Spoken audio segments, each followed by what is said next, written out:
De centrale eindexamens zijn vandaag gestart en die zijn weer oude stijl, dus zonder coronaversoepelingen. Ik vind het ook een beetje oneerlijk eigenlijk. Ik had zelf nog wel bijvoorbeeld die extra herkansing nog wel willen hebben. Want ja, we hebben er toch ook wel last van gehad. En verder in deze Zeeland nu. Actiegroep roert zich tijdens informatieavond. En gemengde gevoelens over hoge zendmast.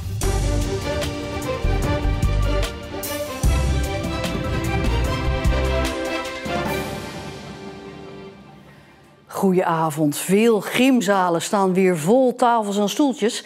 Want vandaag zijn de centrale schriftelijke eindexamens weer van start gegaan. Met het VWO-examen Duits is vanochtend de aftrap gegeven. En volgens deze examenleerlingen van het Ostrea Lyceum in Goes was dat examen nogal moeilijk. Ze hadden aardig wat lastige teksten bij, dus dat hielp niet echt mee. Ja, dus het was een pittig examen? Ik vond van wel, ja. Ja, het was best wel pittig. Zeker het middenstuk, dat was even doorbijten, maar het ging wel op zich. Ik zat daar wel met veel stress in het begin, maar ja, dat nam af uiteindelijk, gelukkig. Want sommige van die teksten waren wel pittig, begrijp ik. Ja, ze hebben wel lange teksten met ook 8 vragen. Nog vervelender is dat ze lange teksten hebben met 1 vraag. Dan moet je voor 1 vraag de hele tekst gaan lezen. Heb je een goed gevoel erover? Ja, ik hoopte op een 4. Ik denk dat die er wel in zit, misschien wel een voldoende. Misschien wel een voldoende, nou ik help het je hopen. Ja, ik hoop het ook. Welk examen ben je het meest zenuwachtig voor? Scheikunde. Ja, dat is wel lastig. Ik heb examens gemaakt daarvan. Dat wordt toch wel pittig, moet ik zeggen. Voor welk vak heb je de meeste stress? Goeie vraag. Dat was Duits, denk ik. Ja, was dit te moeilijk? Dit was je angstgegner? Ja, maar zo meteen hebben we wiskunde, dat is ook niet veel beter. Maar goed, daar kom ik wel doorheen. Ja, ik praat erover verder met onderwijsverslaggever Jannes Goedbloed. Jannes, jij staat nu bij het Ostrea Lyceum. Dit zijn dus de eerste examens, maar dan zonder de versoepelingen die waren ingevoerd vanwege corona de afgelopen jaren. Nog even voor iedereen, wat waren die versoepelingen ook alweer? Nou ja, de afgelopen 2 jaar mochten de eindexamenleerlingen hun examens spreiden over meerdere tijdvakken. Ze mochten 1 onvoldoende wegstrepen, die spreekwoordelijke duim erover. En ze hadden recht op 1 extra herkansing. En dat alles natuurlijk vanwege de gevolgen van corona en natuurlijk de coronamaatregelen. Maar goed, nu is dus weer een eindexamen oude stijl, zonder al die tegemoetkomingen. Ja, ik kan me toch voorstellen dat niet iedereen daar blij mee is. Nee, dat klopt inderdaad. En dat geldt niet alleen voor de leerlingen zelf, maar ook voor hun docenten. Juist deze leerlingen hebben eigenlijk vol last gehad van de coronasituatie. Ze hebben in de 3e klas of in de 4e klas al met coronamaatregelen te maken gehad, met lesuitval te maken gehad, met lockdowns te maken gehad, met online lesgeven, het terugkomen, het moeten wennen weer aan school. Ja, dat heeft best wel impact gehad. Eigenlijk ook nog wel nadat de grootste coronagevolgen in directe zin voorbij waren. Tegelijkertijd is hij wel trots op hoe zijn leerlingen de uitdaging opgepakt hebben. Als ik naar de resultaten kijk die leerlingen nu voor de schoolexamens hebben gehaald, dan kan ik zien dat ze dat gedaan hebben. Maar goed, dat heeft wel wat van zich gevraagd. En als ik de lijstjes met alle cijfers langsloop, dan ben ik best trots. En de leerlingen zelf? Die balen ervan dat ze het wegstrepen van een onvoldoende en die extra herkansing mislopen. Ja, dat vind ik onzin. Wij hebben net zo lang last gehad van de coronamaatregelen, dus ja. Maar goed. Je baalt er wel een beetje van. Ja, ik had graag nog een vak weg willen strepen in ieder geval. Ik vind het ook een beetje oneerlijk eigenlijk. Ik had zelf nog wel bijvoorbeeld die duim wel gehad of die extra herkansing nog wel willen hebben. Want ja, we hebben er toch ook wel last van gehad. Wel jammer, het zou wel helpen als ik een vak mag laten vallen of zo, maar ik had ook niet anders verwacht na 3 jaar. Jannes, tot wanneer lopen de examens nog? Nou, op 30 mei is het laatste examen van dit eerste tijdvak. En dan op 14 juni dan horen de eerste examenleerlingen of ze de rugzak al op de vlaggenmast kunnen hangen. Jannes, dankjewel. T-Mobile mag een zendmast plaatsen in Kattendijken. De mast komt buiten de bebouwde kom. Nu hebben mobiele telefoons in Kattendijken nog slecht bereik, waardoor ook alarmnummers moeilijk te bellen zijn. Mensen wachten daar echt op. Daar horen we eigenlijk al jaren klachten over. En dit gaat dat hopelijk het probleem oplossen. De zendmast wordt zo'n 40 meter hoog, misschien nog wel hoger dan de kerktoren uit 1630. Ik vind dat geen probleem aan het rand van het dorp. Ja, als het maar niet midden op het dorp is, dan vind ik het prima. Andere mensen zijn tegen de hoge zendmast, maar die wilden niet voor de camera reageren. De definitieve vergunning die is er nog niet. Eerst komt er een informatieavond op 30 mei. Kinderopvang Zeeuws-Vlaanderen is boos en teleurgesteld dat het kabinet gratis kinderopvang met 2 jaar heeft uitgesteld. In de regio loopt nu een succesvolle proef met gratis opvang. Onder meer om de concurrentie met Vlaanderen aan te gaan, want daar kunnen kinderen vanaf 2,5 jaar gratis naar school.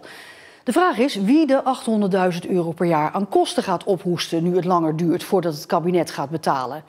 Zeeuws-Vlaanderen gaat daarvoor de komende tijd lobbyen in Den Haag.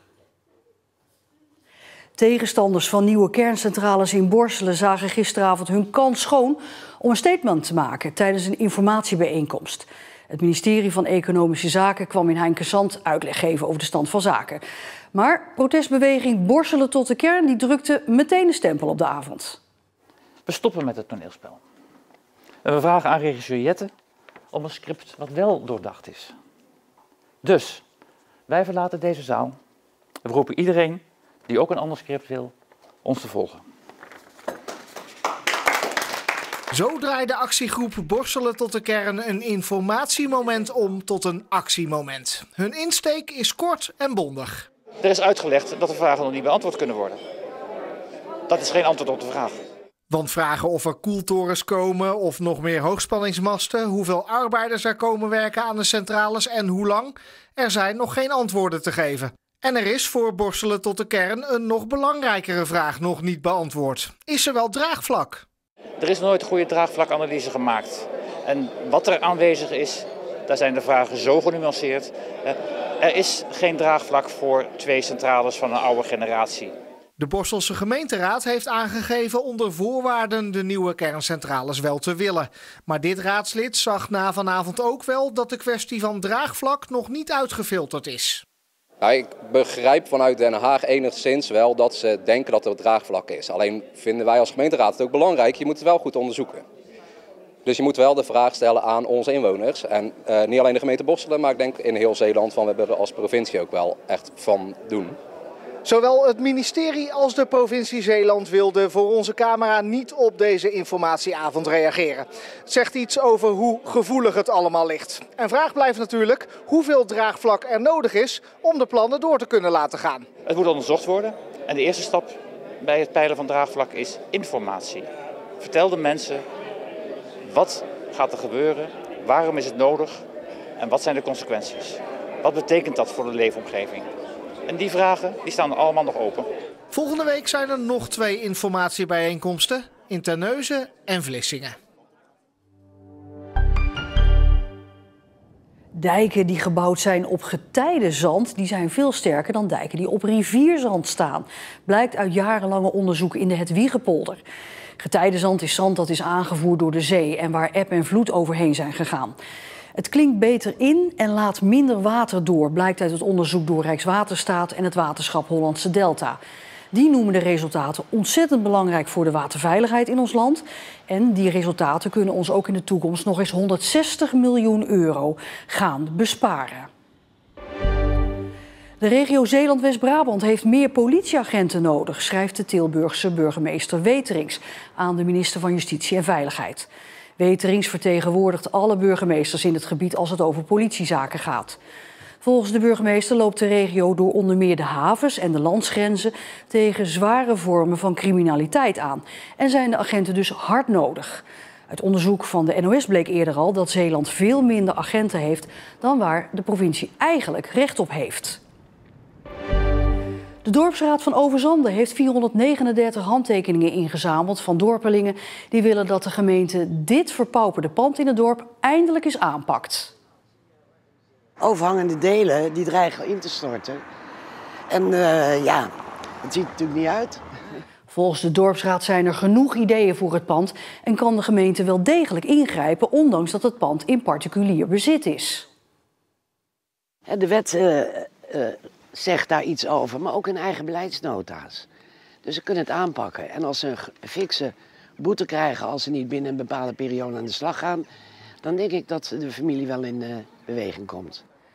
De handtekeningen worden vanavond tijdens de raadsvergadering overhandigd aan de gemeente. En die gemeente laat weten dat er inmiddels gesprekken zijn met de eigenaar om te kijken wat de mogelijkheden zijn. Zeeland heeft er 2 blauwe vlaggen bij. De jachthavens van Cats en Wemeldingen krijgen na een paar jaar afwezigheid hun blauwe vlag weer terug. De blauwe vlag is een internationaal symbool voor stranden en jachthavens. Die kunnen de vlag alleen krijgen als ze voldoen aan een reeks eisen op het gebied van hygiëne, veiligheid en milieu. In de jachthaven van Wemeldingen en hier in Cats wappert de blauwe vlag dus binnenkort weer, nadat ze hem 3 jaar hebben gemist. Daar ben ik zeker trots op. We hebben het ook al een jaar gewoon voortgezet zonder blauwe vlag. Dus ja, dan is het leuk dat je hem weer krijgt inderdaad. De afgelopen jaren had de jachthaven de blauwe vlag niet aangevraagd omdat ze er ieder jaar toch al aan voldeden en de meerwaarde niet zagen. Dit jaar dus weer wel. Zeeland heeft dit jaar 36 stranden en jachthavens waar de blauwe vlag mag wapperen. In totaal zijn er in Nederland 195 blauwe vlaggen. En dat betekent dus dat bijna 1 op de 5 blauwe vlaggen in Nederland Zeeuws is. Nu was vandaag de feestelijke uitreiking, maar ik spreek u hier in Cats. Had u niet bij die uitreiking moeten zijn om hem op te halen? Ja, nou ja, dat zou zeker leuk zijn.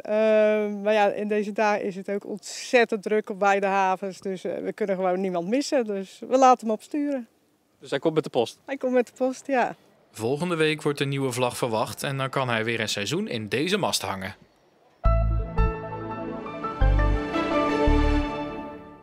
Af en toe kwam er tijdens deze behoorlijk bewolkte dag een regenbui voorbij drijven. Maar op andere plekken bleef het beperkt tot een dreigende lucht, zoals hier in Middelburg. En ook de komende dagen zien we wolken, maar als het goed is blijft het wel dan grotendeels blijft het droog. En kijk op onze site naar het verhaal van Peter uit Koewacht die zijn lintje verloren is. Hij is hem verloren op Koningsdag tijdens een receptie in het Scheldetheater. Na afloop was er een lintje gevonden, Peter blij dus, maar dat gevonden lintje bleek van een vrouw te zijn die hem ook was verloren. De onderscheiding betekent veel voor Peter, dus ik zou zeggen help hem zoeken. En tot zover deze Zeeland Nu. Nog een hele fijne donderdagavond en graag tot morgen.